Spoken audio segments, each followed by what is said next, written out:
Halo semuanya, ini sekarang aku lagi pengen ngebahas karena belakangan ini banyak banget wartawan yang ngubungin aku, yang ngajakin wawancara segala macam untuk demi pengen mengambil informasi tentang ya karena belakangan ini ada pernikahan yang sangat viral di Indonesia tapi yang dilaksanakan di Jepang.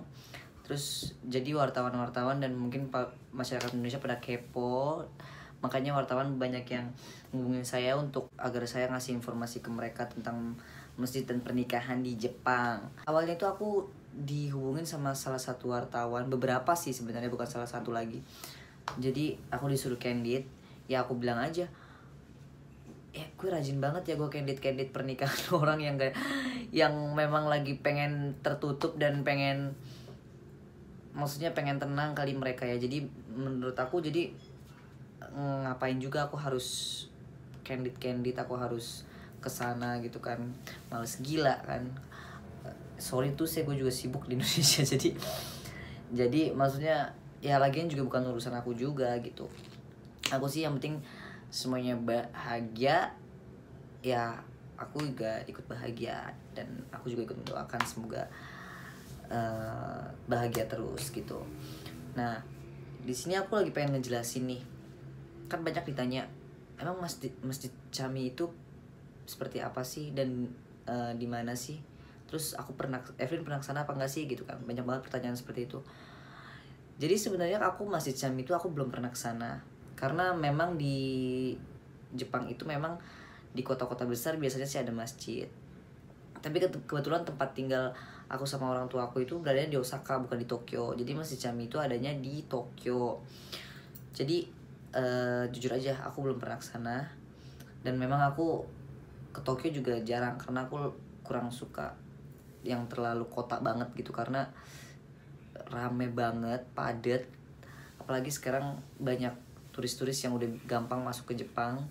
Jadi terutama kayak kota besar kayak Tokyo itu memang sangat-sangat panas, sangat-sangat rame, crowded deh pokoknya. Jadi aku paling males karena aku biasa kan tinggalnya kan di kampung yang tenang, yang udaranya segar, yang yang pemandangannya indah, yang kalinya tuh masih bersih gitu kan. Dan ya yang belum kotor dan ternodai deh gitu. Karena kampungnya di Jepang itu juga sebenarnya nggak kampung-kampung banget, karena kampung di Jepang itu juga mallnya gede-gede, terus modis gitu, bener-bener nggak kayak kampung sih sebenarnya. Cuman bedanya adalah kampung sama kota itu, kalau kampung itu memang kendaraannya lebih sedikit, terus orang juga jarang yang jalan kaki gitu, jadi nggak bahaya. Itu kalau misalnya kalau udah di Tokyo atau di Osaka itu gila, orang semua pada jalan kaki karena mereka kebanyakan pada naik kereta. Kenapa mereka pada naik kereta? Karena mereka males naik mobil karena parkiran di sana mahal kalau di kota-kota besar. Nah itu salah satunya. Dan sedangkan aku orangnya males jalan rame-rame gitu ya. Jadi aku memang biasanya lebih suka ya kalau naik kereta sih, aku suka sih karena kereta lebih simpel sebenarnya. Kita balik lagi ke topik yang tentang pernikahan di Jepang. Pernikahan di Jepang itu kenapa sih orang pengen nikah di Jepang gitu kan? Terutama apalagi belakangan ini banyak yang nikah di Jepang gitu. Tapi apa sih pada mau nikah di Jepang gitu? Belakangan ini kan banyak selebritis yang pengen nikah di Jepang kan. Kalau aku sih jawabnya sih sekarang di sini ya mungkin karena mereka pengen tenang kali ya, nggak terlalu pengen diekspos satu. Terus udah gitu memang suasana di Jepang itu kan tenang, terus bisa langsung bulan madu kali ya, karena kan Jepang itu kan salah satu tempat yang biasa dipakai untuk bulan madu juga. Terus untuk dijangkau dan untuk ditempuh itu sangat tidak terlalu jauh karena masih di Asia juga gitu. Jadi kalau menurut aku sih cuman karena itu juga kali ya, Karena Jepang itu kan sebenarnya tempatnya kan banyak yang indah, jadi banyak yang romantis juga gitu. Jadi mungkin setelah pernikahan, terutama untuk ya mungkin orang-orang yang sibuk, jadi ya gampang untuk dibawa bulan madu juga. Terus abis itu ya mungkin ya aku nggak tahu sih sebenarnya kenapa belakangan ini lagi banyak banget yang nikah di Jepang. Ya mungkin karena memang tenang dan langsung bisa dibawa bulan madu, bisa dipakai buat bulan madu gitu, dan tempatnya terjangkau. Kalau menurut aku sih itu terjangkau, itu deket ya dari Indonesia ke Jepang, nggak terlalu jauh kan, cuma 8 jam gitu karena masih di Asia juga gitu. Nah, dan Jepang itu kan salah satu tempat favorit orang Indonesia juga kan gitu, karena kebudayaannya, karena makanannya, karena udaranya dan lingkungannya gitu. Jadi ya mungkin itu kali ya salah satu pilihan mereka untuk nikah di Jepang. Dan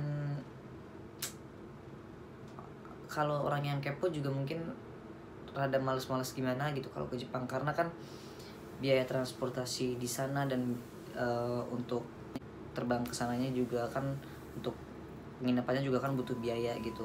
Jadi kalau untuk orang-orang yang kepo susah untuk, maksudnya agak males kan untuk ngejarnya kan gitu. Jadi mungkin kayak gitu kali ya salah satunya alasannya.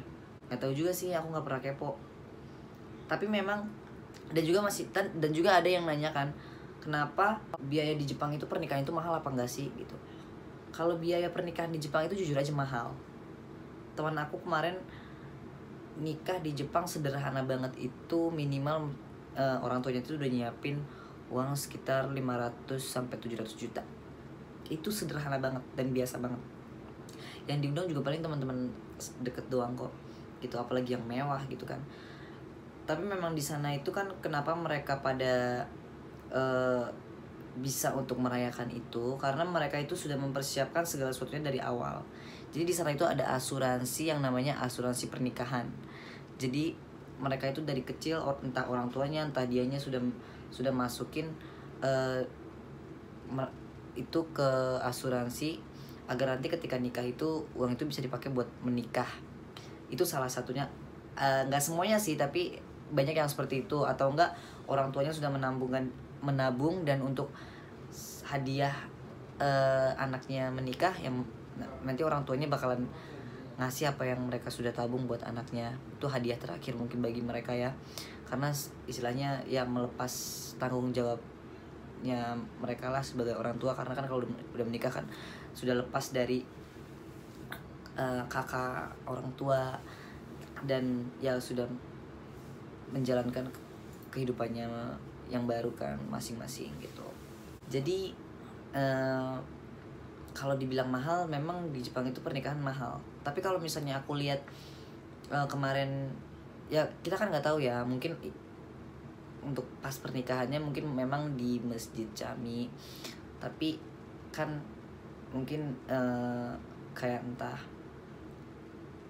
hotelnya atau makanannya atau tempat yang dikunjunginya itu kan pastinya mahal gitu. Jadi memang yang kemarin sih pernikahan kalau menurut aku cukup sederhana ya, tapi kita juga harus pikir, kita kan juga di sana butuh penginapan, butuh transportasi, butuh makanan segala macam, tapi tetap pasti keluar biaya yang lumayan kalau menurut aku sih, karena hotelnya juga lumayan mewah kan yang aku lihat kan.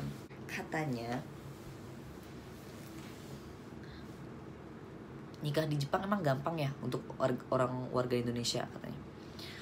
Kalau menurut aku nikah di Jepang itu untuk warga Indonesia ya sebenarnya nggak susah juga gitu, karena kan menikahnya kan sama-sama orang Indonesia, kecuali kita nikah sama orang Jepang.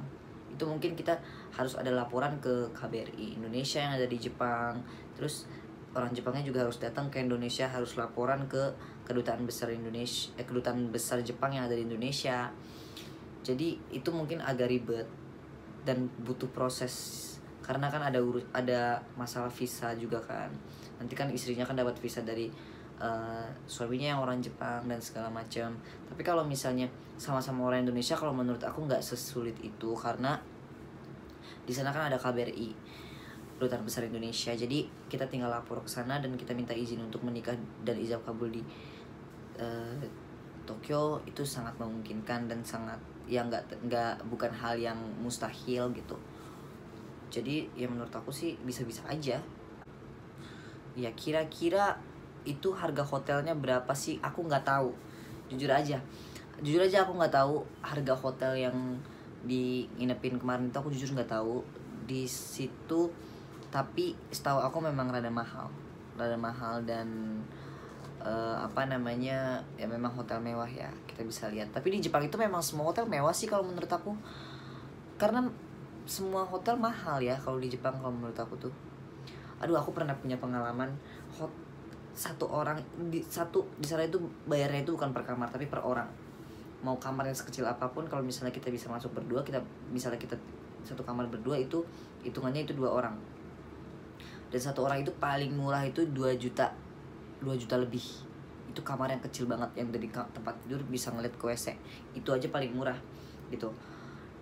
Jadi kalau misalnya hotel yang semegah yang ada di foto dan semewah itu pastinya mahal di Jepang.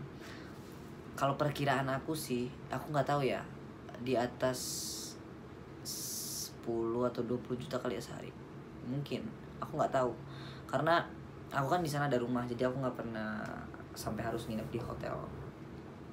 Ya kalau menurut aku, ya tapi kalau untuk pernikahan sih, untuk nginep di hotel segitu sih oke-oke aja, karena kan hari yang spesial gitu kan. Ya jadi